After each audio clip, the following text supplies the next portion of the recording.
গোলাপি বাঘ আর ছোট্ট দুষ্টু পেঁচা। একদিন এক জঙ্গলে একটা গোলাপি বাঘের জন্ম হল। বাঘটা অদ্ভুতভাবে দেখতে ছিল, গায়ে গোলাপি রঙের চামড়া আর সাদা সাদা ছোট ছোট দাগ। তার নাম রাখা হলো গোলাপু। বাঘদের মধ্যে সে ছিল একেবারে আলাদা, আর তাই অন্য বাঘেরা তাকে মজার ছলে রঙিন বাঘ বলে ডাকত। গোলাপু অনেক দুঃখ পেত। সবাই তাকে নিয়ে মজা করত, কিন্তু তার কোনো বন্ধু ছিল না।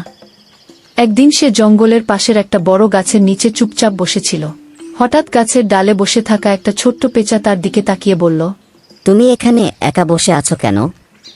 গোলাপু বলল, সবাই আমাকে নিয়ে মজা করে।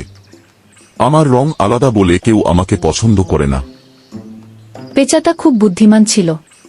তার নাম ছিল পুচি। সে বলল, তুমি জানো অন্যদের থেকে আলাদা হওয়াটাই তোমার শক্তি।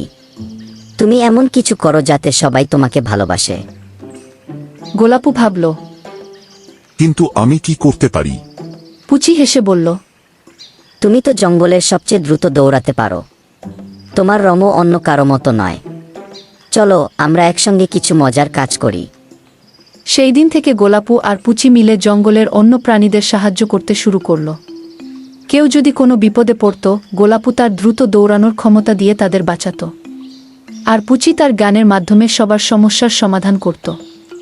হঠাৎ একদিন জঙ্গলে ভয়ানক আগুন লেগে গেল। প্রাণীরা সব দিশেহারা হয়ে পড়ল, কিন্তু গোলাপু আর পুচি ভয় পায়নি।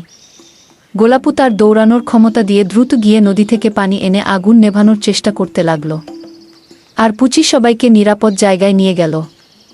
তাদের এই সাহসিকতা দেখে জঙ্গলের সব প্রাণী গোলাপুকে আর পুচিকে খুব ভালোবাসতে শুরু করল। গোলাপু বুঝতে পারল তার আলাদা হওয়া আসলে তার সবচেয়ে বড় শক্তি। সেই থেকে গোলাপু আর পুচি জঙ্গলের সবচেয়ে প্রিয় বন্ধু হয়ে গেল। আর সবাই বুঝল আলাদা হওয়াটাই আসলে বিশেষ। সবাই আলাদা, আর সেই আলাদা হওয়াটাই আমাদের বিশেষ করে তোলে।